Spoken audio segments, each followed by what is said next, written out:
ஆய்வாளரின் தலைமையில் 3 ஆய்வாளர்களும் 5 ஆய்வு மாணவர்களும் 11 கள உதவியாளர்களும் செப்டம்பர் 28 முதல் அக்டோபர் 3 வரை மேற்கொண்ட ஆய்வு பயணத்தில் கீழ்வரும் 3 விஷயங்களில் கவனம் செலுத்தப்பட்டது.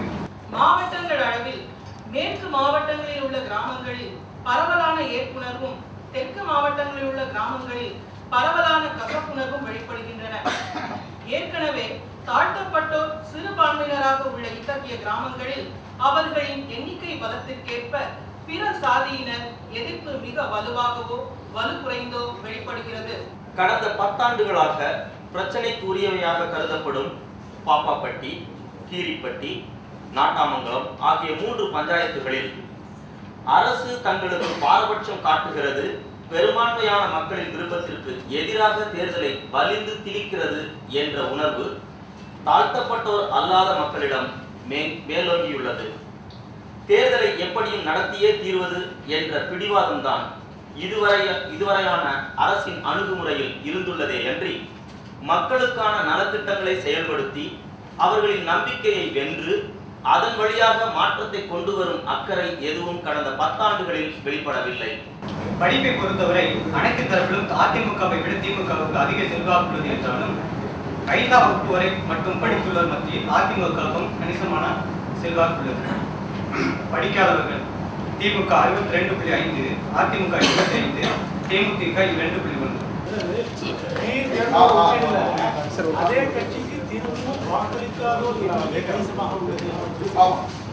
அதாவது மே மாதம் எந்த கட்சிக்கு நீங்க ஓட்டு போட்டீங்க, சட்டமன்ற தேர்தல் பொது தேர்தல் நடந்தது இல்லையா, அதுல இப்ப திமுகவுக்கு ஓட்டு போட்டேன்னு சொன்னவங்க இப்போ நடக்க போற இடைத்தேர்தலில் யாருக்கு ஓட்டு போறதா சொல்லி இருக்கிறாங்க அப்படிங்கிறத பார்க்கும்போது தான் தற்போது இடைத்தேர்தலில் திமுக, அதாவது போன மே மாதம் திமுகவுக்கு ஓட்டு போட்டவங்கள்ல இப்போ நடக்க போற இடைத்தேர்தலுக்கு திமுகவுக்கு ஓட்டு போட போறவங்க 78.1.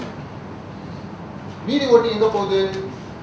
அதிமுகவுக்கு அந்த ஓட்டுல 4.2 அதிமுகவுக்கு போகுது, 10.5 தேமுதிகவுக்கு போகுது.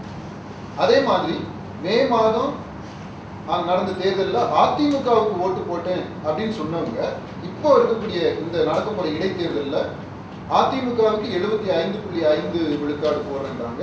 மீதியில 13.7 திமுகவுக்கும் தேமுதிகவுக்கு 6.9.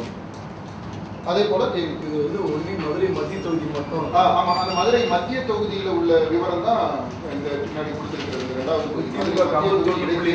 2வது மதுரை மத்திய தொகுதி. ஆமா, அதை பற்றிய மற்ற மாநகராட்சி எல்லாம் பற்றி இப்போ நம்ம அதான் அந்த ஆய்வு அணுகுமுறையிலேயே நம்ம சொன்னோம் இல்லையா, அதாவது 3 முக்கியமான நோக்கங்களுக்காக நம்ம இந்த ஆய்வு பயணத்தை மேற்கொள்ளலாம். முதல்ல என்னன்னா, தமிழக அரசு இந்த தடவை சுழற்சி முறையை அறிமுகப்படுத்தியிருக்கு, அது அமுல்படுத்தியிருக்கு. இப்போ இதனால செய்தி ஊடகங்கள் நீங்க சொன்னதுதான் நிறைய விஷயங்கள், உங்க கள ரிப்போர்ட்டர்ஸ் அவங்க சொன்ன விஷயங்களை வச்சு செய்திகள் தொடர்ந்து வந்தது. அது இந்த பிரச்சனைகள் இருக்கு, பல ஊர்கள் அதை ஏற்றுக்கொள்ளலை, அதை புறக்கணிப்பு செஞ்சிருக்கிறாங்க, அந்த மாதிரியெல்லாம் செய்திகள் வந்ததுனால இந்த ஊடகத்தில் வரக்கூடிய செய்திகளுக்கு பின்னால் என்ன உண்மை இருக்கிறது, உண்மையான கள நிலவரம் என்ன அப்படின்றத தெரிஞ்சுக்கொள்றதுக்காக பஞ்சாயத்துகளாக நாம் தேர்ந்தெடுத்துப்போம். கிராமங்களை பிரச்சனை, அதிலும் முக்கியமாக பிரச்சனைக்குரிய கிராமங்களை சந்திப்போம். அது முக்கியமான நோக்கம், முதல் நோக்கம். இரண்டாவது, இந்த சுழற்சி முறை மற்ற இடங்களுக்கெல்லாம் அறிமுகப்படுத்தினாலும் அறிமுகப்படுத்தப்பட்டிருக்க வேண்டிய பாப்பாப்பட்டி, கீரிப்பட்டி, நாட்டாமங்கலம், அப்புறம் திருநெல்வேலியில் இன்னொரு பஞ்சாயத்து, இந்த இடங்கள்ல பிரச்சனையின் காரணமாக அமல்படுத்தப்படலை. அப்ப இதை ஒட்டி தாங்கள் பாதிக்கப்பட்டதாக நினைக்கக்கூடிய மக்கள் இருக்கிறாங்க இல்லையா, அவங்களுடைய உணர்வுகள் என்ன, கருத்துக்கள் என்ன, அதை நம்ம பதிவு செய்யணும். அப்படி அவர்களுடைய உணர்வுகளை இதனால் பயன்பெறக்கூடிய மற்ற இனத்தினருடைய உணர்வுகளோடு கருத்துக்களோடு உரசி பார்த்து ஒரு ஆய்வு முடிவுகளை கணிக்கிறது. அது 2வது நோக்கம். 3வது மதுரை மத்திய தொகுதி இடைத்தேர்தல், அது குறித்த கணிப்பு. இந்த 3 நோக்கங்களுக்காக தான் நம்ம போனோம். அதனால நகராட்சிகளையும் பெருநகராட்சிகளையும் பேரூராட்சிகளையும் அப்புறம் இந்த மாநகராட்சிகளையும் நம்ம கவனத்தில் கொள்ளலாம். இப்போ இதுல உள்ளாட்சி தேர்தலை பொறுத்த மட்டும் நாம பார்த்த இந்த கிராமங்கள்ல ஒரு 6 முக்கியமான அம்சங்களை சுட்டிக்காட்ட விரும்புகிறோம். இருக்கிறோம். அதை நீங்க சொல்லியிருக்கோம் ரிப்போர்ட்ல 3வது பக்கத்துல பாத்தீங்கன்னா உள்ளாட்சி தேர்தல் நிலவரம் அதுல இருக்கு. முதல்ல வந்து நாங்க இந்த ஆய்வுக்குழு பயணம் செய்த அந்த கிராமங்களில் எல்லாத்துலேயுமே இந்த சிக்கன் குனியா நோய் பரவி இருக்கு, பரவலாகவே இருக்கு. மக்கள் மனசுல இந்த விஷயத்துல அரசு இன்னும் கொஞ்சம் அதிகமா கவனம் செலுத்தி இருக்க வேண்டும் அப்படின்ற உணர்வு இருக்கு.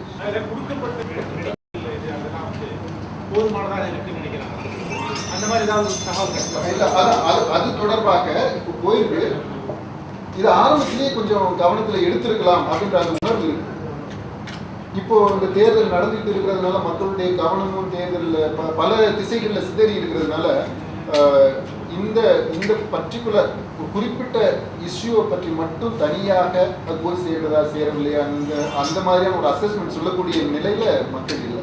நம்ம பார்த்தது இந்த சுழற்சி முறைக்கு ஒட்டுமொத்தமாக தமிழ் எதிர்ப்பு அதிகமாக இருக்கு அல்ல ஆதரவு அதிகமாக ஒட்டுமொத்தமா இந்த இப்போ நீங்கள் பண்ண சர்வேல? ஆமாம், சுழற்சி முறை அறிமுகப்படுத்தப்பட்டு இருக்கக்கூடிய அந்த கிராமங்கள்ல, அதாவது இதுவரைக்கும் பொதுவாக இருந்தது, இப்போ தனியாக மாறி இருக்குது. அந்த தனியாக மாறினது சிலது பெண்களுக்காக மகளிருக்காகவும் சிலது தாழ்த்தப்பட்டவருக்காகவும் போயிருக்குது.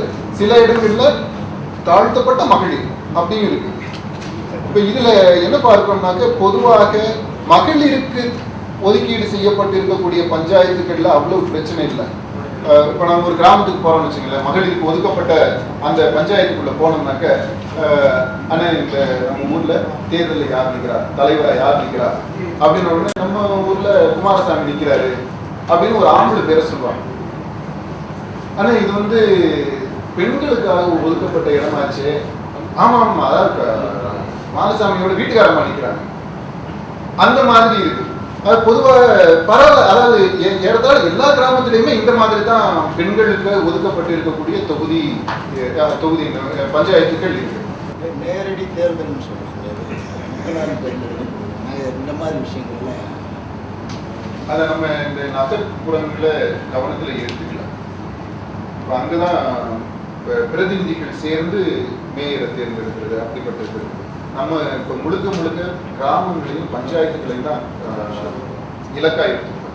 அந்த அடிப்படையில் ஓட்டு போறாங்களா இல்லை அந்த ஊர்ல இருக்கிற பிரச்சனைகள் ஜாதி அந்த அடிப்படையில் ஓட்டு போறாங்க? இது மூணுமே இருக்கு. நீங்க சொன்ன மூணுமே முக்கியமான ஃபேக்டர்ஸா இருக்கு. எந்த விஷயங்கள் பெருவாரியா இருக்கிறது எந்த விஷயங்கள் நம்ம பெருவாரியா அப்படி பிரிச்சே பார்க்க முடியல. உதாரணமா ஒரு கிராமத்தை நீங்க எடுத்துக்கிட்டீங்க, பஞ்சாயத்துன்னு எடுத்துக்கிட்டாக்க அங்க இதுவரைக்கும் ஊராக சேர்ந்து கிராமமாக சேர்ந்து முடிவெடுத்து நிறுத்தி இருக்கிறாங்க, தேர்ந்தெடுத்திருக்கிறாங்க. கட்சிக்கு ரோல் கம்மியாக இருந்திருக்கு, வெளிப்படையாக தெரியல. ஆனா கட்சியினுடைய தாக்கம் ஈடுபாடு இல்லைன்னு சொல்லவும் முடியாது. இப்போ நடக்கக்கூடிய தேர்தலில் பார்த்தா ஊர் சேர்ந்து முடிவெடுத்திருந்தாலும் அங்க இருக்கக்கூடிய பெரும்பான்மை கட்சிக்கு ஆதரவான வேட்பாளர்கள் தான் முன்னிலைப்படுத்தப்படுறாங்க. அவங்க தான் ஜெயிக்கிறதுக்கான வாய்ப்பு இருக்கு. அதனால கட்சின்றதும் ஊர் மக்களுடைய, அதாவது ஊருனாக்க அந்த ஜாதின்னு தான் அர்த்தம். பெரும்பான்மையாக இருக்கக்கூடிய அந்த ஜாதியினர் சில இடங்கள்ல அந்தந்த ஜாதி தனித்தனியாகவும் கூட்டம் போட்டு முடிவெடுக்கிறாங்க. ஆக இந்த ஜாதி கட்சி அப்படின்றது ரெண்டுமே இணைஞ்சு போகக்கூடியதாக தான் இருக்கு. ஒரு தாழ்த்தப்பட்டவர்களுக்காக ஒதுக்கப்பட்ட தொகுதியில் வந்து அந்த ஊர் மக்கள் நிறுத்துற வேட்பாளருக்கு வந்து ஆதரவு தர மாதிரி இருக்கா, இல்லை கட்சி அடிப்படையில் வந்து வாக்கு போடுவாங்க? சில இடங்கள்ல இந்த ஜாதியும் கட்சியும் இணைஞ்சு போயிருக்கு. அந்த மாதிரி இடங்கள்ல பிரச்சனை இல்லை. சில இடங்கள்ல இந்த ஜாதியும் கட்சியும் முரண்பட்டு இருக்கு, அந்த பிரச்சனை. அது புறக்கணிக்காத தொகுதிகளில் தனி தொகுதிகளில் எந்த மாதிரியான வாக்களிப்பு? அது வந்து ரெண்டும் பாதி இருக்கும்னு நினைக்கிறேன். பொதுவாகவே அந்த புறக்கணிப்பு நடத்தாத அல்லது அது நாங்கள் பாதிக்கப்பட்டிருக்கிறோம் அப்படின்ற உணர்வு அது தூக்கலா இல்லாத கிராமங்கள்ல பெரிய பிரச்சனைகள் இல்லை. அம்சங்கள் வந்து திமுக எதிராக இருக்கு. இதனால வந்து இந்த உள்ளாட்சி தேர்தலில் வந்து திமுக வெற்றி வாய்ப்பு. அதாவது இப்போ உள்ளாட்சி தேர்தலை பொறுத்த மட்டும் சட்டமன்ற தேர்தலில் இருந்தது மாதிரியான தெளிவான செயல்பாடு இல்லை. அதாவது வேரியஸ், அதாவது பல்வேறு காரணிகள் பண்பாட்டு ரீதியாக இவர் கேட்டாரு அரசு ஜாதியை பற்றி, இன்னொரு பக்கம் கட்சி அரசியல் ரீதியானது, பண்பாட்டு ரீதியான காரணிகள், அரசியல் ரீதியான காரணிகள், அப்புறம் மதம் அது தொடர்பான காரணிகள். இந்த வெவ்வேறு துறைகளை சேர்ந்த அந்த காரணிகளுடைய ஒட்டுமொத்த செயல்பாடானது சட்டமன்ற தேர்தலில் இருந்ததை போல தெளிவாக இல்லை. இது ரொம்ப காம்ப்ளிகேட்டடா இருக்கு. அதனால நீங்க பாருங்க, இப்போ சிக்கன் குனியா நோயை பொறுத்த மட்டும் மக்கள் ஒரு ஏமாற்றத்தை வெளிப்படுத்துறாங்க, இன்னும் கொஞ்சம் அக்கறை காட்டியிருக்கலான்றாங்க. ஆனா அதே சமயத்துல அதே கிராமத்திலேயே இப்ப இருக்கக்கூடிய அரசினுடைய மக்கள் நல திட்டங்கள் இருக்குது பாத்தீங்களா, அந்த திட்டங்களுக்கு வரவேற்பு.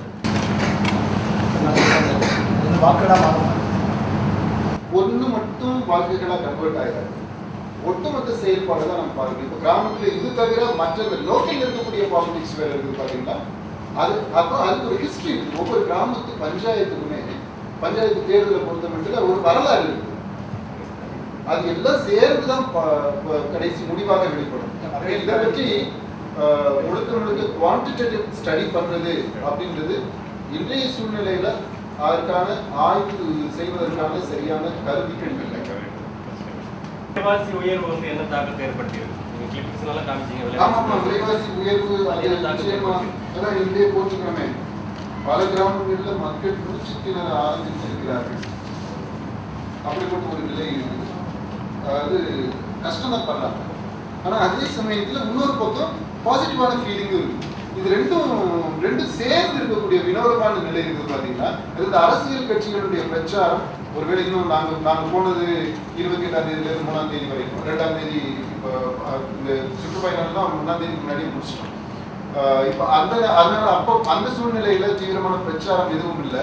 அதனால ஒருவேளை மக்கள் இன்னும் ஒரு தெளிந்த முடிவை எடுப்பதற்கு இது எல்லாம் இந்த வேரியஸ் ஃபேக்டர்ஸுடைய செயல்பாடுகள் இருக்கு பாத்தீங்கன்னா, அதெல்லாம் சேர்ந்து தெளிந்து ஒரு டெசிஷன் எடுக்கணும். அதற்குரிய காலகட்டம் வரல. நாங்க கணிப்பு நடத்தணும். தலித்துகள் அல்லாத பிரசாதி கிறிஸ்தவர்கள் முஸ்லீம்கள் வசிக்கிற அதிகமாக வசிக்கிற பகுதியில் புதிதாக மாற்றப்பட்ட தனித்தொகுதிகளை வந்து அவங்க எப்படி வரவேற்கிறாங்களா, இல்லை அங்கேயும் வந்து இந்த மாதிரியான சாதி மேலங்கிய உணர்வு வந்து இருக்காங்க? இஸ்லாமியர்களை பொறுத்த மட்டும் பெரிய பிரச்சனை இருந்தது மாதிரி வரல நாங்கள் சென்ற சில கிராமங்களில். ஆனால் இந்த ஜாதி ரீதியான உணர்வுகள் இருக்கு. கிறிஸ்தவர்கள் மதம்ன்றது ஜாதிய உணர்வோடு இணைந்ததாக பல சமயங்களில் ஜாதிய உணர்வுக்கு கட்டுப்பட்டதாகத்தான் இருக்கு. கிராமங்களில் அரசு தரப்பில் ஏதாவது நடவடிக்கை எடுத்துக்காங்களா?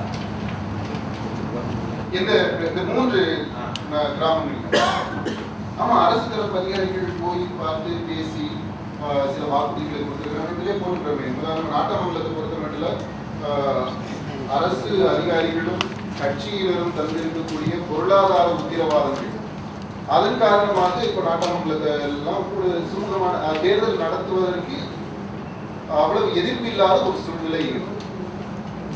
அது அதிகாரிகளும் தொடர்ந்து முயற்சி செய்திருக்கிறாங்க.